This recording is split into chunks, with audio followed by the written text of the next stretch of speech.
뒤지기면 백전 백승 전투개미 남상덕 기대하셔도 좋습니다.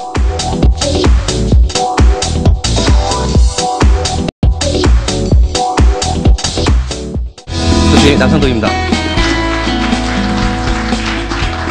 예, 밖에 날씨 춥죠? 별로 안 추운가 봐요. 주식하시는 분들이 추위를 별로 안 탄다고 그래요. 왜일까요? 주식 투자하면서 하도 열을 받아가지고 별로 추위를 안 탄다고 합니다. 지금 뭐 추운 겨울에 가장 생각나는 게 저는 스키장이거든요. 돈 많이 버신 분들은 스키장에 가셨다고 하는데 여기 계신 분들은 돈을 좀 덜 버셨나 봐요. 스키장에 가 계셔야 되는데 뭐 도로는 조금 더 벌어서 해외 스키장 가시려고 조금 더 나중에 가시려고 하는 분도 있다고 하더라고요. 제가 얼마 전에 필명 때문에, 이 전투게임이라는 필명 때문에 얼마 전에 뭐 재미삼아서 이게 설문을 한 것 같더라고요. 대한민국에서 전쟁 관련주를 가장 잘 알 것 같은 전문가 누구? 전투게임이. 제 회원 중에 어느 분이 그 얘기를 하더라고요. 연편도 사건 얼마 전에 있었죠. K9 자주포 가격이 한 대가 얼마냐고. 여러분 아십니까? 몰라요. 전쟁 관련주, K9 뭐 자주포가 얼마인지, 탱크 가격이 한 대가 얼마인지 따라서 주가가 움직이는 건 아니니까요. 전투개미가 오늘 여러분들 모시고서 좀 좋은 얘기들, 투자에 도움될 얘기를 많이 할 건데요. 업황에 대한 얘기를 할 거예요. 업황에 대한 얘기. 그러니까 우리나라 업황이 뭐 굉장히 많이 있고요. 테마로 나누면은 뭐 100단위 이상으로 넘어가죠. 테마가 엄청나게 많고 업황으로도 뭐 몇십 가지가 되는데 일단 업황에 대한 부분을 조명을 해보고 맵을 짜놓고 올해 장사 어떻게 할 것인가 순서도 한번 정해보고요. 업황에 대한 어떤 토픽 종목이 또 무엇이 있는지 또 설명도 드리고 그 다음에 전투게임의 또 매매 기법을 설명을 드릴 겁니다. 그래서 여러분들이 오늘 먼 길 오셨는데 투자에 반드시 도움이 될 수 있는 강의를 해드리도록 하겠습니다. 지금 화면이 제가 나와 있네요. 빨리 쑥스러우니까 빨리 다른 부분으로 넘어가도록 할게요. 지금 화면이 잘 보이십니까? 좀 크게 할까요? 이제 좀 보이십니까? 예, 다행입니다. 우리가 이제 업황을 분석을 하면 기초적인 지식이 있어야 돼요. 이 업황이 어떻게 움직이고 어떨 때 하락하고 어떨 때 상승하고를 알아야 되는데 기초 지식에 대한 부분을 잠깐 점검하고 갈게요. 업종별 경기 변수라고 이제 타이틀을 제가 올려놨는데 요즘에 가장 이슈가 되는 게 뭐죠? 예, 몰라요. 모르면은 투자하는데 곤란합니다. 금융업종의 가장 큰 호재가 이제 금리 상승이죠. 금리 상승. 이 동그라미가 보면은 이제 경기 변수 동향에서 이제 수혜주 그리고 X표가 이제 피해주 이렇게 구분을 해 놓은 거거든요. 금리 인상은 예, 여러분들 은행, 증권, 보험, 뭐 카드까지 회사들의 수혜가 되는데 이렇게 보면은 금리 인상에 다 X표 돼 있어요. X표. 금리 인상이 이제 언제 일어나느냐에 따라서 좀 다릅니다. 그러니까 금리가 계속 올라가는 와중에 금리가 오를 때 하고 경기가 이제 바닥 찍고 금리가 바닥에서 올라가는 부분에서는 대부분 다 금리 상승이 다 수혜주예요. 근데 전반적으로 금리가 바닥일 때가 아니라 전반적으로 금리가 어느 정도 올랐을 때 기준으로 해서 OX표를 해놓은 거거든요. 어쨌든 금융 관련주는 은행, 증권, 보험 모두 금리가 어느 때 올라가던 간에 수혜주이고 금리가 초기, 그러니까 바닥권에 서서 올라올 때 부분은 어느 업종이든 간에 수혜주로 구분이 돼요. 다만 이제 건설은 우리가 생각해서 예를 든다라면은 부채 비율이 가장 많은 업황이 어디죠? 건설이에요. 건설. 그러니까 경기가 안 좋게 되어버리면 부도 소식이 가장 많이 들리는 업황이 건설이죠. 그죠? 무슨 중소기업들 막 그냥 쓰러지고 부도나고 그 얘기 나오고 하다 보면 바닥 찍고 온데 막 올라가고 있고요. 그러니까 건설이 왜 그러냐면은 빚이 많아서 그래요. 빚이 많아서. 그러니까 돈을 많이 끌어들어가 땅 사고 시멘트 사다가 또 올리고 해야 되기 때문에 그렇거든요. 건설 업황이 부채가 가장 많습니다. 그래서 건설은 약간 특이한 경우긴 합니다만 대부분 다 금리 바닥에서 올라갈 때 초반에는 경기가 좋아져서 올라가는 거기 때문에 긍정적으로 받아들여요. 다만 다시 한번 정리해드리면 금리가 어느 정도 오르고 상태에서의 금리가 올라가게 되면 대부분 다 안 좋습니다. 회사들은 대부분 다 부채를 다 가지고 있거든요. 그렇죠? 자, 그렇게 쉽게 생각하면 되고, 자, 그 다음에 에너지와 소재, 뭐 정유, 유화, 뭐 원자재, 신재생 에너지, 2차 전지, 재질 이렇게 있는데 경기 변동에 이렇게 동그라미 쳐 있는 듯이 뭐 경기 변동에 굉장히 민감하게 움직입니다. 은행 같은 경우에는, 증권 같은 경우에는 경기 변동에 뭐 물론 영향을 받긴 합니다만 대부분 다른 업황보다는 경기 변동에 별로 그렇게 크게 작용을 안 해요. 그래서 내수업종이라고 그러죠, 우리가. 쉽게 생각해서. 자, 그래서 경기 변동에 좀 민감한 것들, 뭐 철강도 있고요, 건설도 있고, 조선, 해운, 항공, 물류, 자동차, 음식료, 소비재, 유통, 경기 변동에 별로 없죠? 먹고는 살아야 되니까. 경기 안 좋다고 해서 여러분들 밥 안 먹진 않잖아요. 라면을 잘 안 먹을지 몰라도. 물론 쌀 안 먹고 라면을 더 많이 먹을지도 몰라요. 돈이 없으니까. 어쨌든 간에 먹는 건 뭐 잘 줄이지 않습니다. 소비재. 내수업황이라고 하는 것들이 경기 변동에 별로 민감하지 않죠. 그리고 정보기술, 전자 이쪽은 굉장히 민감하죠. 제약, 바이오, 의료 쪽도 마찬가지 경기 변동에 크게 영향을 안 받습니다. 왜냐하면 아픈데 병원 가잖아요. 물론 안 가기도 합니다. 참기도 해요. 돈이 없어서 병원 안 가기도 하지만 그렇다고 해서 뭐 죽을 둥 살 둥 안 가지는 않거든요. 아프면 약 사먹고 한단 말이에요. 자, 그 다음에 경기 변동의 그 민감성을 한번 짚어드렸고요. 금리에 대한 부분 짚어드렸고요. 환율, 유가 상승 요 부분 보면 환율 하락을 하게 되면 에너지와 소재, 동그라미, 철강, 조선 쪽에, 그 다음에 음식료, X는 정보기술, 자동차. 환율을 하락하게 되면, 이거 뭐 다 아는 얘기죠.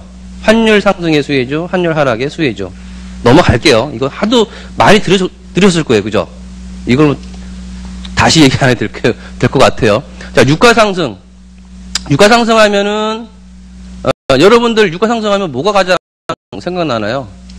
유가 상승하면 자동차 기름 넣을 때 요즘에 뭐 2,000원 막 넘어가기 시작하고 막 그러잖아요. 그죠? 유가 상승하면, 정유 쪽에 호재일 수밖에 없죠. 건설 쪽에도, 호재에 대한 부분이 나타나기 시작을 해요.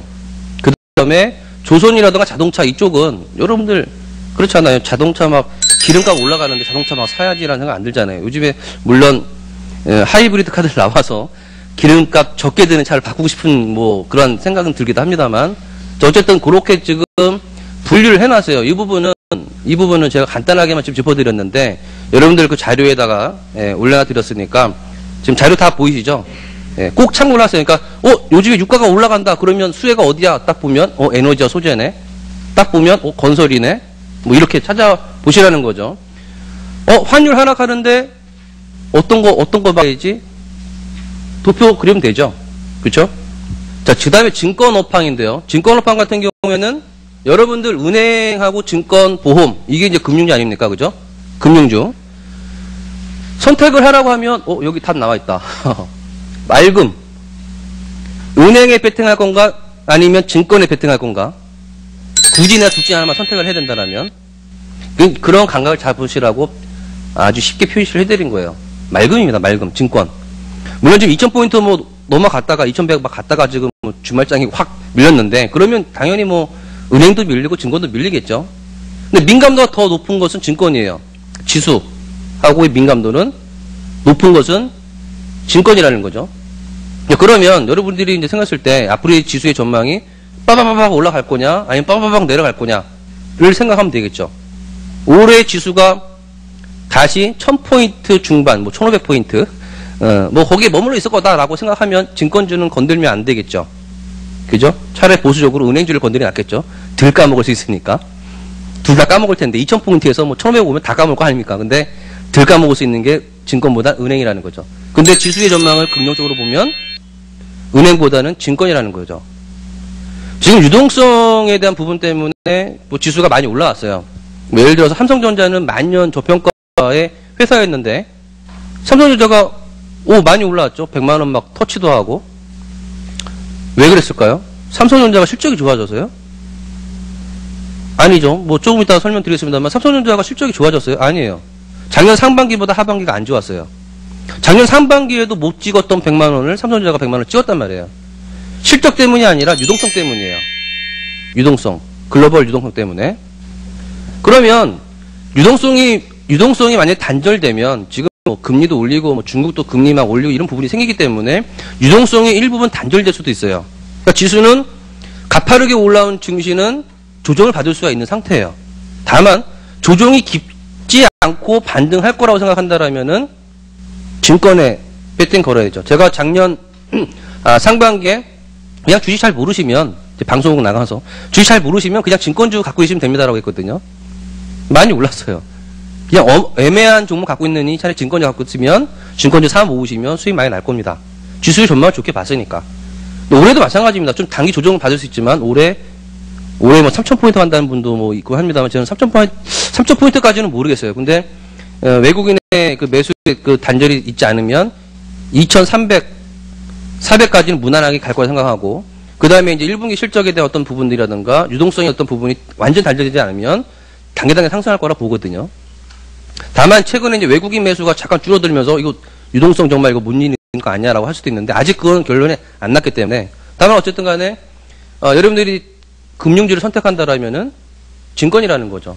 그리고 가장 탄력이 있기 때문에 단기 매매를 하더라도 은행주보다는 증권주가 낫다라는 거예요. 굳이 선택을 한다라면 자 증권주에 대한 호재 보면 지수 대비 거래대금 회복 지연 현상이 이제 해소된다는 거죠. 작년에 증권업은 왜 못 올라갔냐라면 증권업황의 한 40%의 매출 비중이 뭐냐라면 수수료예요. 여러분들이 막 매매하시는 수수료.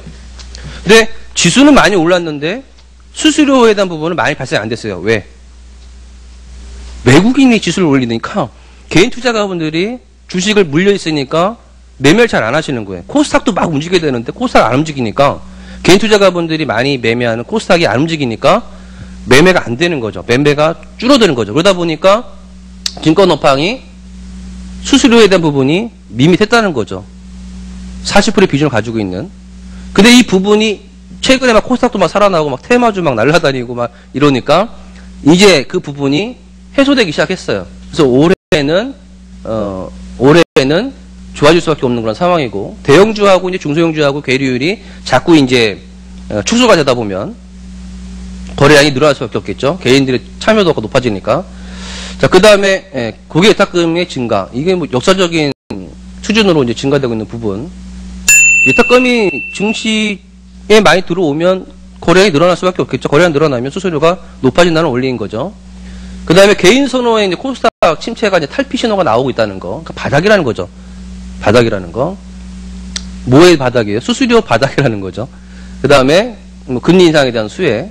악재로 보면은 뭐 방송명 드린 대로 외국인 주도 장세에서 수수료 수입이 제한적이었는데 이건 이제 회수될 전망이니까. 그 다음에 개인 투자 비중이 60%로 떨어져 있는데 회전율이 20%를 넘지 않는 수준.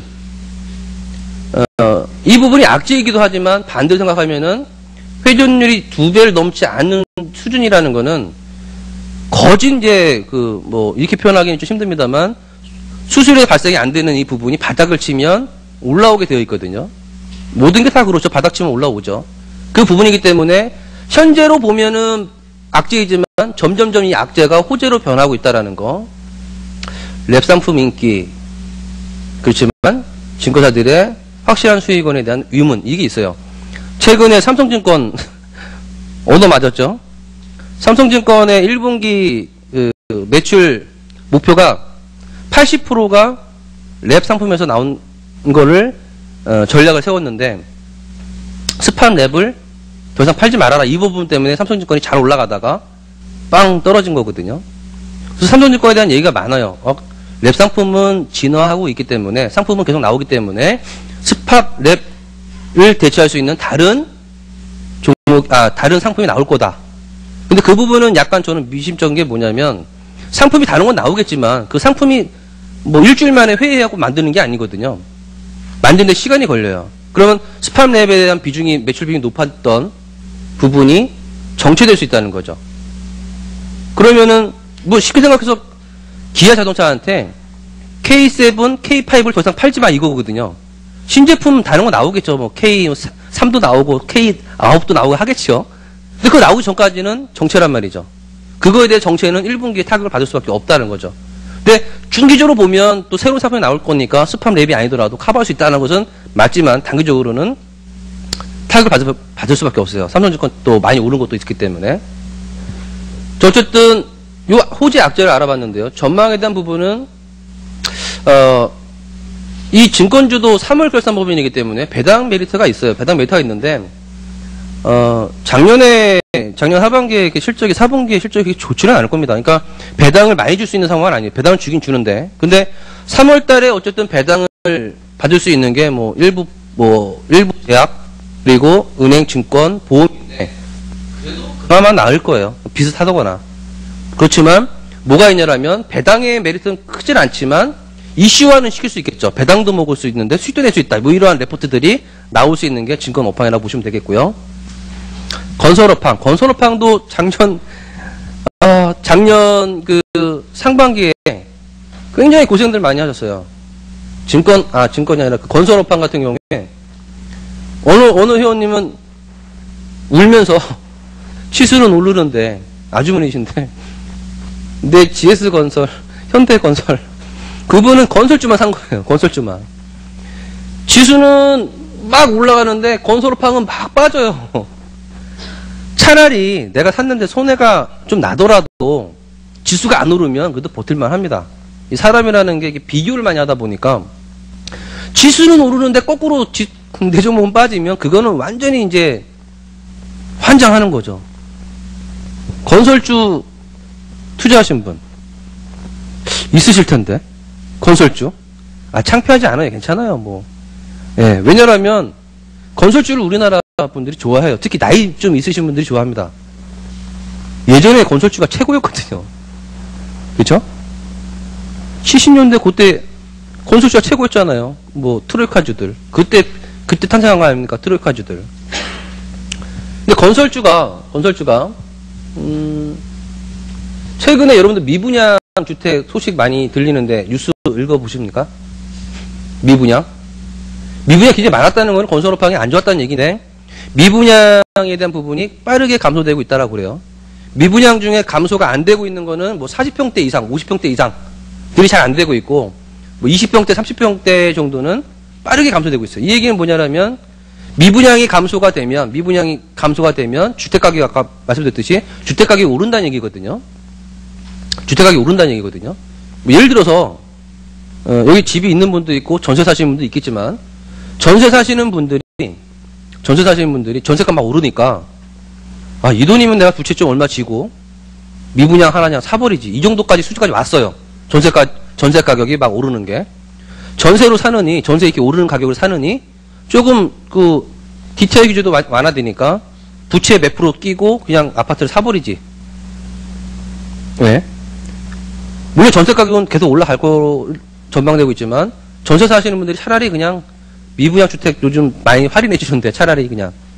이게 뭐냐라면은 주택 가격에 대한 부분들이 바닥이고 반등한다는 얘기거든요. 다만 이제 미분양에서 이제 안 되고 있는 게 말씀드린 대로 평수가 높은 거 40평대, 50평대.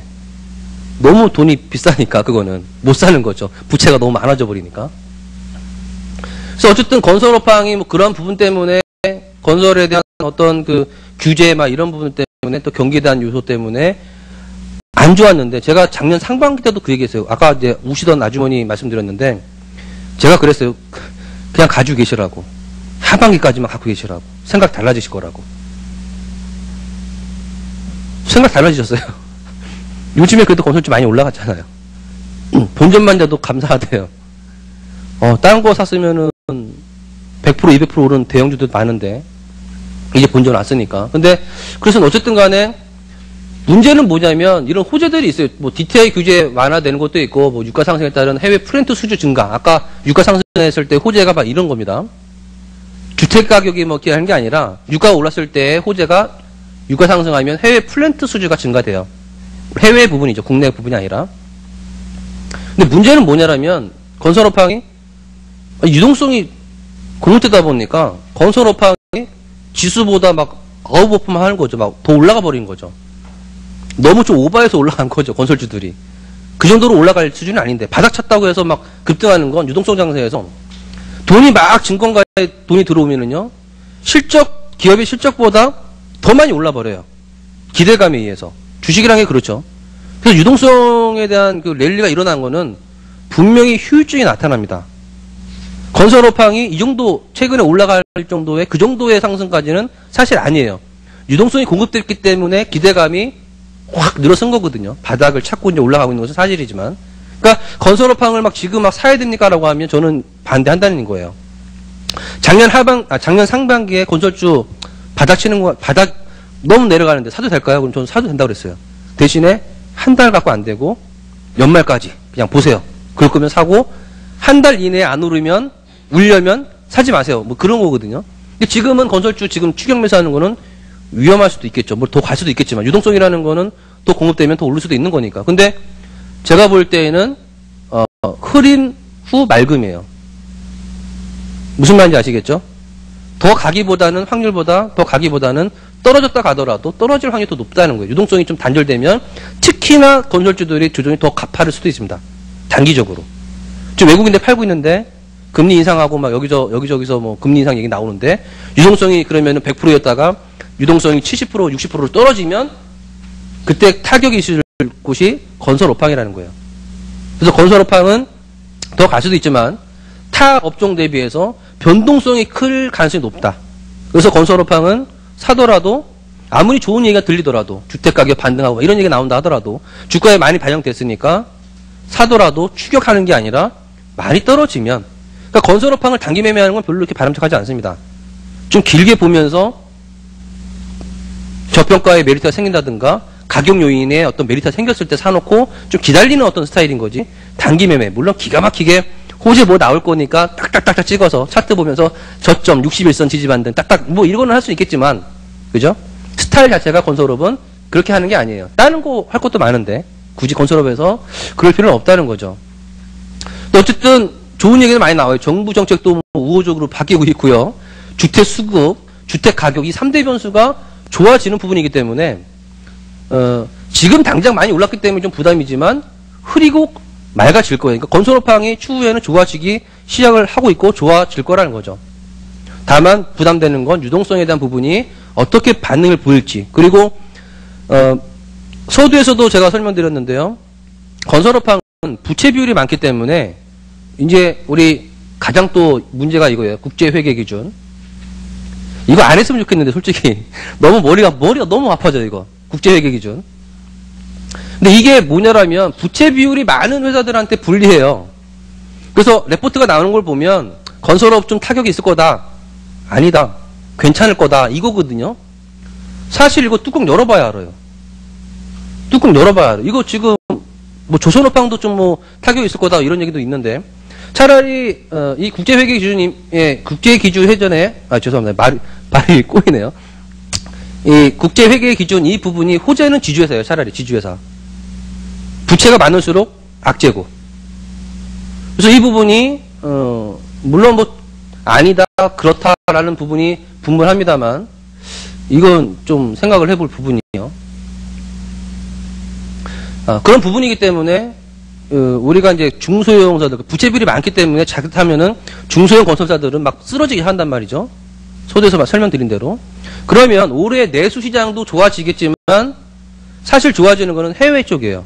그러니까 2009년 대비 2010년 생각해 보면 30%, 36% 정도가 증가했거든요. 해외 수주가. 물론 원자력 뭐 수주한 것도 있었습니다만. 근데 올해에도 해외 수주는 증가될 전망이기 때문에 그럼 우리가 생각해야 될 건 뭐냐면 중소형 건설주들도 움직이겠지만 주택가격이 올라가면 중소형 건설주들은 최대 수혜주거든요. 그죠? 그런 부분도 분명히 나오겠지만 대부분 해외 수주가 있는 그리고 특히나 해외 플랜트가 주요 해외 수주니까 삼성 엔지니어링 그죠? 작년도 고성장, 올해도 고성장, 재작년에도 고성장, 삼성 엔지니어링. 삼성물산은 뭐 해외 수주도 있습니다만은 삼성전자가 요즘에 많이 올라갔으니까 지분 가치가 많이 올라갔겠죠. 아직까지 이슈가 안 되고 있어요. 삼성전자 지분 많다는 거, 뭐 삼성물산 그리고 M&A 이슈 있는 현대건설. 현대건설이 이제 현대자동차 그룹에 인수되면서 지금도 뭐 많이 올라가 있지만 회사가 점점점 좋아질 수밖에 없어요. 투자 들어갈 거니까. 그렇죠? 여러분들 1분 차트를 보면 어떤 공통점이 나오냐라면 200분선, 240분선이 있어요. 이게 진한 녹색 선으로 제가 그려놨는데 주가가 N자 패턴으로 이렇게 올라가는 게 많이 있어요. 그죠? 대략 240분선을 지지 반등하는 타이밍이 대략 9시에서 10시 정도 나와요.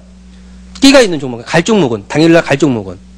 올라섰다가 1분 차트 240분선에서 지지 반등을 해줍니다. 요게 만약에 깨지면 오늘 안 가겠다는 얘기고, 이 지지해주고 올라가는 흠을 보이면 올라간 확률이 높다는 거예요. 그게 70%, 80%라는 얘기예요. 물론 10개 중에 3개는 다시 빠지기도 하겠지만 올라갈 수 있는 확률이 50%, 항상 50% 이상이에요. 제가 또 그 중에 또 종목을 선택해드리면 확률이 더 높아지겠죠. 그래서 이 정도 시간에 한번 매매하고 사자마자 월요일날, 제가 월요일날, 수요일날, 월, 수, 금 이렇게 무료 방송도 해드렸었는데 그때 보신 분들 보시겠지만 오신 분들 있을지 모르겠어요. YG 파워 상한가 4방 나왔어요. 전투개미 비장의 카드라고 했던 YG 파워가 상한가 4방. 물론 금요일에 상한가 약간 무너졌습니다만. 그리고 뭐 아토 며칠 후에 매매 타임이 올 거예요. 수요일날, 화요일날 올 거예요. 와서 올라간 게 8%, 10% 수익. 잠깐 뭐 두산엔진 잠깐에서 뭐 사자마자 20분 만에 뭐 5% 수익 뭐 이렇게 나오는 매매 기법 중에 하나예요. 오전의 타이밍이 이러한 패턴이 있고요. 그 다음에 오후의 타이밍은 어떤 거냐면 오후에, 그러니까 오전에는 그래요. 뭐 밥도 먹어야 되고 뭐 회의도 들어가야 되고 오전에 매매 안 해도 돼요. 그냥 오후에 2시에만 매매 한 번씩만 해도 일주일에 수익 한 10% 이상 나와요. 그러니까 한 달에 이 당일 매매하면 한 달에 한 4, 50% 수익 나옵니다. 이거는 그냥 거짓말이 아니라 그동안에 회원분들 가시화문서의 통계 자료에 대해서 설명드리는 거예요. 다만 단기 매매니까 막 100% 몰빵하지 않으니까 계좌 수익은 좀 다를 수는 있겠죠. 그죠? 오후의 타이밍은 더 쉬워요. 종목이 아침에 뭐 3% 오르던 2% 오르던 오르고 나서 횡보하는 게 있어요. 3% 올랐는데 5% 올라가다가 3% 내려와서 3, 4%, 2, 3%에서 계속 왔다 갔다 하는 곳들이 있어요. 그런 종목들이 있는데 그런 종목들의 그 흐름을 보면 200분선이나 240분선이 쭉 이렇게 올라옵니다. 왜냐면 가격이 횡보하니까 이평선은 올라오는 거예요. 이평선이 올라오는 각도를 보면 이게 2시 이전에 만날 일인지 각도를 보면 10시 반에 나타날 일인지 각도가 완만하게 되면 대략 한 2시 전후가 나타나죠. 여러분들이 보면 1분 차트의 이평선을 쫙 이렇게 보면 이게 만나는 시간이 대략 이렇게 대략 예상으로 그어보면 한 1시 정도의 매매 타이밍 오겠네? 이게 가능하다는 거죠. 그렇죠? 그래서 오후 타이밍은 오히려 더 쉬워요. 그래서 사자마자 주가가 올라가는 경우가 상당히 많습니다. 특히 오후장에는 갑자기 막 올라가는 종목들이 많이 생기니까 오전장보다. 그래서 오후 타이밍이 더 실효율이 높은데 한번 실전 사례를 한번 보도록 할게요. 오전 타이밍이 보이십니까? 오전 타이밍 보면 아까 지금 제가 그 그림을 그냥 제가 드린 거하고 이게 실전 차트죠. 요 올랐다가 내렸다가 올라가죠. 요 진한 녹색선이 200분선, 240분선이에요. 여기서 지지받고 올라가는 흐름 나오죠. 여기가 매수 타이밍이 되겠죠. 사고 올라가는 흐름. 여기에서 매수 사인 나오겠죠. 여기 정도에서. 시간 보면 한 10시 전이네요. 한 9시 한 50분 전후. 그죠? 여기에서 매수하면 여러분들도 이게 두산 인프라코인데 이게 좀 오래된 차트예요. 여러분들 1분 차트 딱 보고 전투개미가 매수 사인 그러면 지지받는 타이밍이구나. 사면 돼요. 내가 봐도 지지받는 타이밍이니까. 근데 만약에 뭐 10개 종목 중에 3개 종목 빠지기도 하니까 빠지면 여기 깨지면 손절매하면 2% 1%밖에 손실 안 나요. 샀는데 빠져서 뭐 1% 2% 손실 나는 건 커버하면 되죠. 7개가 4% 5% 상한가하면 되니까. 마찬가지 여기도 보면 올라갔다가 눌렸다가 올라간 타이밍 있죠. 1분 차트예요. 10시 정도에 요 타입 봅니다. 그러니까 아침에 올랐을 때 이때는 관망이에요. 계속 관망을 하고 이게 올라가다가 언젠간 내려오거든요. 물론 계속 올라가는 경우도 있겠죠. 그냥 상한가 가는 것도 있겠죠. 그건 이제 우리랑 상관이 없는 거고 미리 샀는데 다음날 사가 가면은 좋은 거지만 상한가 따라잡기를 안 하는 거니까 올라갔다 내려갔다 올라가는 부분들. 그래서 여기서 수익 낼 수도 있고, 여기서 수익 낼 수도 있고, 여기서 수익 낼 수도 있고, 그날 기분에 따라서 5% 먹을 수도 있고, 7% 먹을 수도 있고, 종목에 따라서 달라질 수는 있겠죠. 네, 전투개미하고 함께 해 주시기를 바라겠습니다. 제 애기인데요. 태어났을 때 사진이에요. 한쪽 눈밖에 못 뜨고 있어요. 인지 태어나가지고. 50일 됐을 때 사진이고요. 100일 됐을 때, 240일 됐을 때, 그리고 돌잔치 했을 때 사진이거든요. 이제 아장아장 막 기어 다녀요. 제 애기가, 아프지 않고 건강하게 잘하고 있습니다. 많은 분들이 관심 가져주신 덕분인데, 여러분들의 계좌도 제가 아프지 않게 잘 키워드릴 수 있는 준비가 되어 있습니다. 오시면 여러분들의 계좌도 제 아이처럼 무럭무럭 키워드릴 테니까요. 전투개미, 남편덕이, 꼭 잘 여러분들을 리딩을 해드려서 좋은 수익을 드리도록 하겠습니다. 자, 주식하실 때는 전투개미와 함께 해주시기 바라겠습니다. 오늘 여기까지 제 시간은 여기까지 하도록 하겠습니다. 오늘 시간 동안 수고 많으셨습니다. 감사합니다.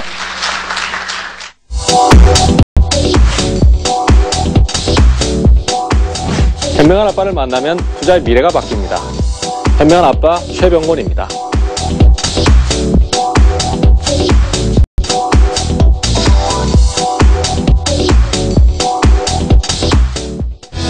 네, 오랜만에 강의를 하게 됐는데 이렇게 조촐하게 보여주셔가지고 저도 긴장감 없이 여유있게 할 수 있을 것 같습니다. 우리 뒤에 계신 투자자분들께서 뒤로 앞으로 좀 당겨주시죠. 이게 띄엄띄엄 이렇게 가서 계시면은 사실 더 듣기 힘드시고 하니까 조금 더 가족적인 분위기에서 같이 좀 하시면 어떨까요? 그럼 좀 절대로 호응 안 해주시죠. 예. 사실 제가 오늘 강의 주제는 꿈꿔라 당신도 부자가 될 수 있다 이렇게 해서 가지고 나왔습니다. 근데 사실 이건 내용 금방 보시면 금방 아실 거고요. 또 강연에 많이 왔다 갔다 하시면서 또 내용들 많이 들으셨을 거예요. 차트 분석이나 아니면은 기업 실적 분석하는 거나 아니면 어떻게 마인드를 가져야 되는 거나 이런 거 많이 들으셨을 거예요. 근데 사실 그런 거 많이 들어봐도 글쎄 투자에 그렇게 상황이 좋아진다든가 이런 거 금방 안 와닿습니다. 그래서 제가 이 내용 많이 준비했지만은 이거 오늘 다 접어버리고 앞에서 또 많이 들으셨잖아요. 그래서 우리 제가 방송을 어떻게 온라인 방송이나 이런 걸 해보면은 투자자분들께서 제일 많이 요구를 하시는 게 내 종목 좀 봐줘라. 내 종목 지금 죽겠다. 그죠? 분명히 여기 계신 분들도 사실 많이 계시지는 않지만은 밤에 가지고 계신 종목 때문에 밤에 잠이 안 오신다든가 아니면 밥이 안 넘어가신다든가 사는 게 사는 것 같지 않다든가 이러신 분들 지금 쓱 웃으시는 분들 계시잖아요. 그죠? 그래서 그런 종목들 제가 좀 몇 가지 가지고 뭐가 매매에서 문제가 있었고 또 앞으로 이런 것들을 어떻게 바꿔 나가야 될지를 좀 말씀을 좀 드리려고 합니다. 그래서 너무 이렇게 강연이다라고 어렵게 생각하지 마시고 그냥 옆에 있는 가까운 전문가다라고 생각하시고 내가 갖고 있는 종목들 정말 지금 답답한 종목들 이런 거 있으시면 한번 말씀을 해 주십시오. 어차피 몇 분 안 계시잖아요. 그래서 서로 똑같은 처지 아닙니까? 그래서 같은 처지에서 똑같은 종목 얘기해도 다들 이해하십니다. 그래서 그거 어려우신 거 있으시면은 저한테 말씀해 주셔가지고 제가 거기에 대해서 자세하게 좀 상담을 해드리도록 하겠습니다. 그게 사실 낫잖아요. 그죠? 우리 투자자분들 갖고 계신 것 중에서 진짜 골치 아파서 머리 아파서 복잡하다는 거 이런 거 있으시면은 손 들고 말씀 한번 해 주십시오. 네. 풀먼 홀딩스요? 몇 프로나 갖고 계시죠? 네. 58,000원이요? 또? 네. KT요? KT 얼마에 갖고 계십니까? 42,650원이요? 밤에 잠 안 오시는 종목이에요? 네. 최근에 사셨죠?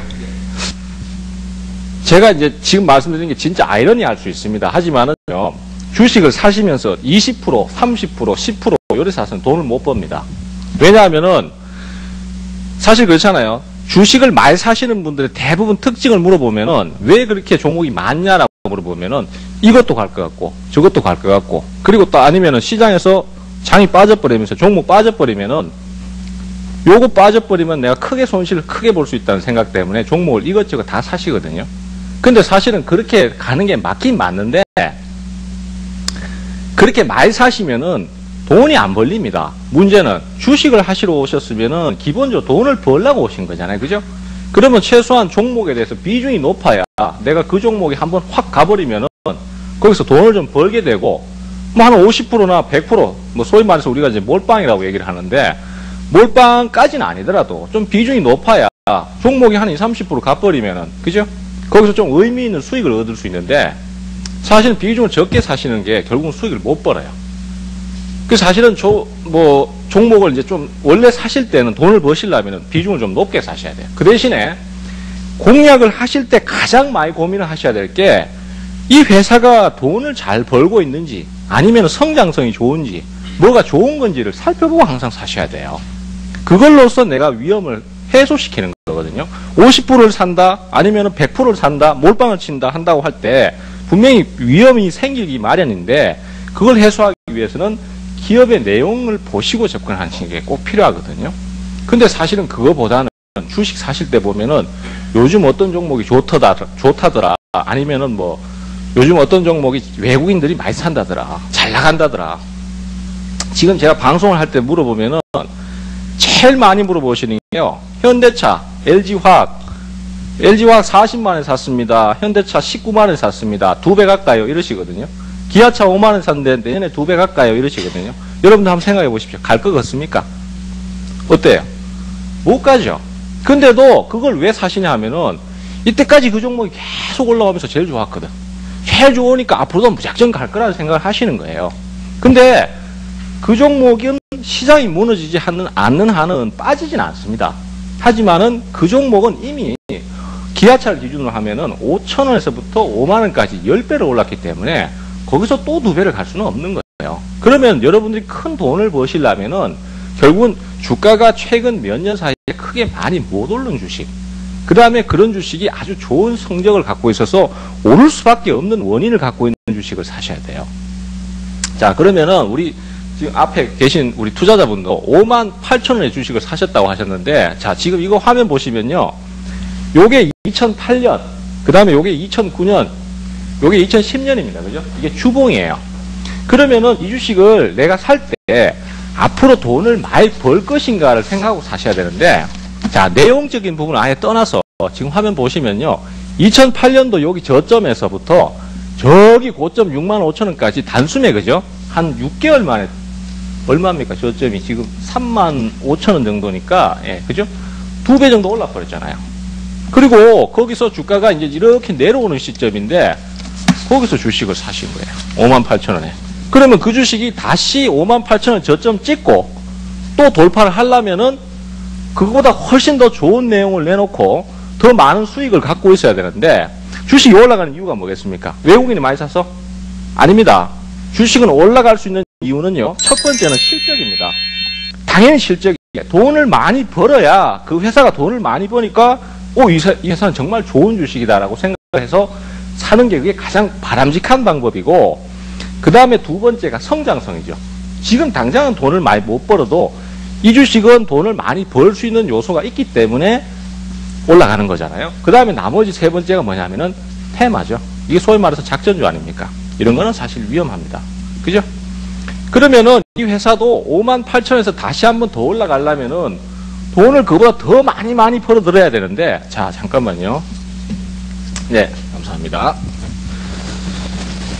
자, 그런데 돈을 진짜로 많이 벌어들이는가 보시면은요, 자, 지금 2010년도 3분기, 이게 지금 제가 즉흥적으로 말씀드리는 거라서 사실은 뭐 많이 말씀드리지는 못합니다. 준비된 게 아니니까요.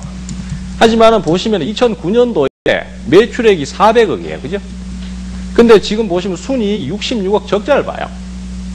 근데 주식은 아까 급등을 했단 말입니다. 그럼 그건 뭐냐? 결국 무슨 기대감에 의해서 크게 한번 올라갈 거고, 그걸 세력들이 해먹은 거죠. 그리고 결국 그 상황에서 어느 정도 오르면 주가가 내리기 마련인데, 내리는 상황에서 주식이 슬슬 빠지는 타이밍이니까 내용이 있어야 그게 안 빠지는데, 보시는 것처럼 적자잖아요. 근데 그거 아셨습니까? 모르셨죠? 그냥 사신 거예요. 그게 손해를 보시는 거예요. 그런 거, 예. 예. 예. 네네네. 그 당시에도 6만 5천에서 내가 10% 먹고 나갔던 돈이란 말이에요. 예. 그래서 빠져서 다시 갔다가 내가 그랬거든요. 그거예요. 결국 손해보신 스토리가 딱 그거 나옵니다. 10% 먹고 들어갔죠? 그러면은 다시 또, 요거 저점 빠졌을 때 다시 한번 딱 사면은 또 10% 나올 것 같아요. 그죠? 근데 사실은 내용이 없었기 때문에 결국 한번 무너뜨려 버리니까 결국 급락이 나와버린 거예요. 그리고 그렇게 되면은 또 한 가지 실수하신 게 뭐냐면은 그런 주식인 걸 알고 있었으면은 저점 깨고 나갈 때는 무조건 끊었어야 돼요. 제가 항상 하는 얘기가 하늘이 두 쪽 나도 팔아라. 누가 옆에서 목에 칼을 들대도 팔아라. 저런 주식은 깨지면 답이 없다. 그러니까 1년 넘게 빠져버리지 않습니까? 그죠? 사실은 이런 거 보면은 대부분 답이 나와요. 그리고 지금도 저점을 계속 깨고 있네. 그리고 아직도 회생이 쉽지 않습니다. 그죠? 자, 여기까지 이제 내려와 버렸어요. 그럼 여기서는 어떻게 대응하셔야 될 것 같아요? 이제는 차라리 파시지 않는 게 낫습니다. 왜냐하면 이제 이 회사가 사실 당장 부도날 회사는 아니에요. 그죠? 제가 뭐 자세히는 잘 분석을 한 게 아니기 때문에. 근데 지금 보시면 여기서부터 여기까지는 지금 저점을 거의 형성시켰죠. 그러면은 여기에서 자 지금 우리 투자자분들 잘 아시겠지만 어닝 시즌입니다. 실적 발표하는 시점이죠. 그런데 이런 주식이 요것뿐만 아니라 만약에 이런 주식이 있다 치면은 여기서 실적이 예를 들어서 전 분기보다 살짝만 좋아져도 이 주식은 어떻게 되겠습니까? 광분하겠죠. 이렇게 빠졌으니까 2년이죠. 2년을 물어 계속 내려왔으니까 작전 세력들이 이런 걸 손을 댄단 말입니다. 그럼 여기서 치가 올라가면은 명분이 있어요. 실적이 좋아지기 때문에 올라간다는 명분이 있기 때문에 여기서 내가 만약에 그 내용이 좋다라는 걸 보시고 사버리면은, 그죠? 그걸 갖다가 50%나 100%를 확 질러버리면은 떼돈을 버는 거예요. 논리는 간단합니다. 근데 그거를 갖다가 우리 투자자들께서 한 번만 생각해 보시면 금방 나오는 건데, 주식이 저는 사실 쉽다고 생각해요. 하지만은 그거에 대한 논리를 생각하지 않고 내가 투자를 하면서 심리적으로 급하고 또 빨리 돈을 벌어야 된다는 생각. 아이고 내가 빨리 이거 돈 벌어가서 남들 차 샀다는데 나도 차 한 대 사야 되는데, 아니면 내가 돈 벌어서 집 한 집 사야 되는데, 이 생각을 먼저 하시기 때문에 소위 말해서 그게 죄송한 얘기지만 탐욕이 앞서기 때문에 타이밍을 못 잡는 겁니다. 예, 그래서 내가 조금 먹고 나와야지 했는데 조금은 먹었는데 그 다음에는 크게 손실을 보신 거예요. 사실 그 부분을 좀 생각을 하시면 좋을 것 같고요. 시간이 없으니까 제가 좀 빨리빨리 지나가겠습니다. 사실 다 말씀을 드려야 되는데 다 될런지 모르겠네요. KT입니다. KT 42,600원에 사셨다고 하셨는데 우리 투자자분께서는 새로 사신 것 같아요. 그죠? 예. 요번에 여기서 급락이 한번 나왔습니다. 이거 왜 빠진지는 아시지 않습니까? 그죠? 배당 때문에 떨어졌어요. 배당을 너무 많이 하는 바람에. 근데 자, 사신 건 좋아요. 사신 건 좋은데 요번에 막 내려오니까 이제 반등하겠지라고 해서 사셨는데 장이 지금 어떻습니까? 성장주가 계속 올라가는 장이잖아요. 그죠? 그리고 외국인들이 주식을 더 사버리면서 또 요번에 며칠 사이에는 팔았지만은 더 사버리면서 계속 신고가 치는 종목이 또 더 올라가고 더 올라가고 이런 장이지 않습니까? 그럼 그런 종목들의 공통점을 보시면요. 지금 돈을 많이 벌기도 하지만 앞으로도 더 많이 벌어들일 것 같은 그런 기업들이 돈을 자기 주가가 많이 오릅니다. 그런데 이 KT는 아시잖아요. 통신망이 지금 우리나라에 쫙 다 깔려 있습니다. 여기서 갑자기 정일이가 쳐내려 와가지고 갑자기 여기 일부를 완전히 박살을 내버렸어요. 아니면은 우리가 통일이 돼가지고 북한을 흡수를 해버렸어요. 그럼 통신망을 새로 다 깔아야 되죠. 그런 상황이 생기기 전까지는 다 포화 상태입니다. 성장을 더 이상 하기가 힘든 기업이잖아요. 그죠? 돈은 엄청나게 잘 벌어들이고 지금도 잘 하고 있는데 문제는 성장을 하기가 힘든 거죠. 한국전력이 지금 적자를 엄청나게 보고 있습니다. 하지만은 별로 기업에 문제는 없어요. 그 회사가 전기값만 올리면 바로 흑자로 돌아설 수 있습니다. 하지만은 국가의 통제를 받기 때문에 거기서 결국은 그 기업은 상황이 좋아질 수가 없는 거죠. 그렇기 때문에 정말 보수적인 투자자시라면은 이걸 하시는 게 맞는데 우리는 돈을 벌려고 온 거잖아요. 그런 주식 투자자 입장에서는 사실 이게 별로 좋은 주식이 아니에요. 투자해서 손실을 보시진 않을 것 같은데 큰 돈을 벌어들이기는 조금 무리수가 있는 주식입니다. 그죠? 그것만 생각하시면 될 것 같아요. 자, 지금 보시면 화신 실적이 나옵니다. 이거는 여러분들이 사실 투자하시면서 많이 반성하셔야 될 게 뭐냐면은 이게 지금 뭐냐면요. 전자공시 시스템입니다. 이게 뭐냐면 금융감독원에서 법적인 기준을 갖고 법적인 효력이 있는 서류예요. 근데 우리 투자자들께서는 그 해당 종목의 법적인 서류, 즉 실적이 나와 있는 내용이나 이런 것도 한 번도 안 보시는 경우가 많아요. 돈을 기본적으로 1,000만 원, 2,000만 원 투자를 하시면서 사용 설명서 한번 안 보고 광고지 한번 안 보고 덥석 사버린다는 건 말이 안 되는 거거든요. 근데 제가 이런 얘기하고 전자공시 얘기하고 실적 얘기하면요. 벌써 반은 퇴장하십니다. 재미없거든. 근데 재미없어도 해야 됩니다. 왜? 주식 투자는 재미로 하는 게 아니에요. 돈을 벌려고 하는 거지 재미를 원하시면은 경마장을 가세요. 그 다음에 강원랜드를 가시면 됩니다. 그럼 단기간에 빨리빨리 승부납니다. 자, 화신을 보시면요. 지금 이건 정정공시인데 자, 여기 보시면은 영업이익이 122억이 나옵니다. 122억 1,000만 원 정도가 나와요. 근데 그 당시에, 예, 빨리 끝내야 되는데. 자, 보시면은요. 그 당시에 3월달 주가, 나중에 차트 보셔도 됩니다. 3월달 주가는 5,200원대예요. 근데 그때 제가 아까 말씀드린 10배 기준 있죠? 그것만 가지고 근데 순수하게 계산하시면 안 돼요. 거기서는 여러분들이 공부를 좀 더 하셔야 돼요. 마이너스 요인이나 플러스 요인까지도. 근데 그거 보시면 시가총액이 1,820억까지 갈 수 있어요. 즉 적정 주가가 14,000원까지 나와야 되는 주식이에요. 그 수준대로 계속 실적을 내놓거나 상황적으로 계속 간다면은, 그죠? 그렇기 때문에 성장성을 감안하면은 5,000억 이상도 가능해요. 근데 그 당시에 1,820억이니까 최소한 3, 4배는 갈 수 있는 주식인 거예요. 그런데 결국은 거기에서 주가가 멈춰 있더란 말이죠. 이런 주식을 투자를 하시라는 거예요. 나중에 제가 그 우리 서울경제TV에서 센플러스라고 있습니다. 거기서 제가 모방을 할 때 좀 더 자세한 말씀을 많은 종목에 예를 들어서 말씀을 좀 드려야 될 것 같아요. 자, 하여튼 좀 마무리를 하자면은 다른 거 없습니다. 우리 투자자들께서 주식 투자를 해서 성공을 하시려면은 기본적으로 근본적인 걸 생각을 좀 하셔야 된다는 거고, 그게 사실 굉장히 어려운 내용이 아니에요. 투자자들도 충분히 고민만 좀 하시고 내가 이 기업에서 투자를 하려고 하는데 어떤 내용을 갖고 있는지 이런 것만 좀 알고 계시면은 굉장히 복잡한 기술이 필요가 없습니다. 그리고 그것이 결국은 제일 단순하고 제일 베이직한 부분입니다. 그걸 결국 찾는 데서 성공 투자가 나올 것이고 좋은 결과를 얻으실 수 있을 것 같아요. 그래서 조금이라도 오늘 이런 부분에 대해서 좀 인식을 하고 가셨으면 하면은 저는 이 오늘 1시간 반 동안 떠든 게 정말 도움이 될 것 같고요. 하여튼 그렇게 해서 어쨌든 앞으로 장 좋습니다. 수익 많이 내셔가지고 나중에 그런 강의를 한번 들었는데 정말 그때 많이 깨우쳤다, 많이 느꼈다, 이런 얘기 좀 들을 수 있었으면 대단히 감사하도록 하겠습니다. 자, 오늘 강의는 여기서 마치도록 하고요. 다음에 또 기회 있으시면